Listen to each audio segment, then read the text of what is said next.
In case you missed it, the Utah release of ServiceNow is available for all customers, and it comes with plenty of new features and updates to environment, social, and governance, or ESG, operational resilience, and integrated risk management use cases.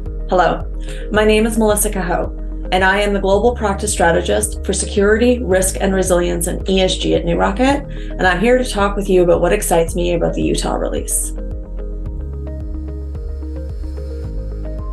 Let's start with number 5. This new feature is an addition to the ESG use case, which will allow you to get better social metrics with ESG using a WorkDay integration.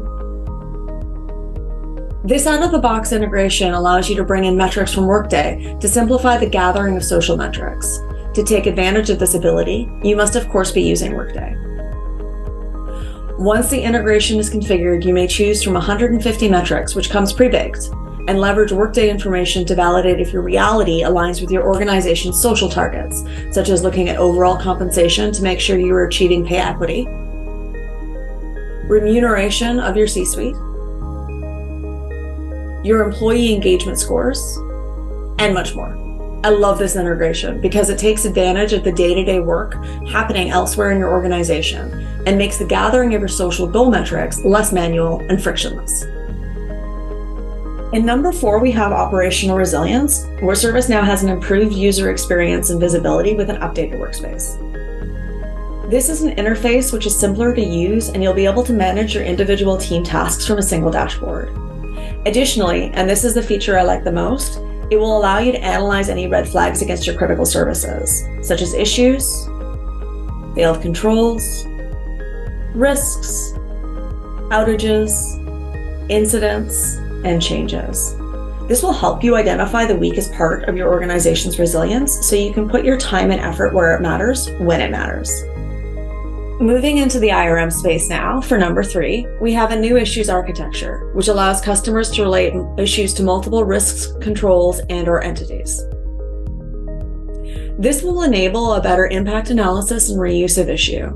Most importantly, when dealing with an issue that is impacting multiple assets, controls, or risks, it simplifies the effort necessary to analyze, update, and monitor the issue. You may add entities, controls, or risks on the related lists, as you can see here. Additionally, you can take advantage of a 360-degree view of the issues. So you may see upstream or downstream issues, if applicable, which is not the case here. You can see the impacted control objectives, controls, and entities. And you can see what policy exceptions apply, which remediation tasks or action plans that have been added, and what task SLAs are applicable. For number 2, in risk management, we can now define a risk appetite and a risk tolerance on all risks. This will allow you to align your current level of your risks against the organization's appetite for risk and identify which risks may exceed them and require action. The risk tolerance and the risk appetite are defined at the risk statement level and carried down to the individual risk level.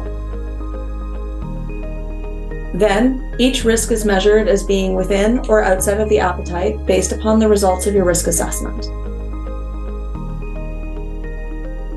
The sum of the results of all risks is loaded up into the risk statement itself, which will define whether the risk statement is within or outside of appetite. As you can see in this case, both the individual risk and the overall risk statement are within appetite. Finally, and without further ado, number 1, which is in policy and compliance. I'm very excited about the Common Controls Framework update, which allows you to test and certify a control once and then inherit that control by many. This is helpful in so many ways because organizations are so interconnected, so too are the controls which protect it. Let's look at an example. In this case, we have a primary entity, which is a data center in Bangalore, and we have called out what servers sit on that data center, which you can see here.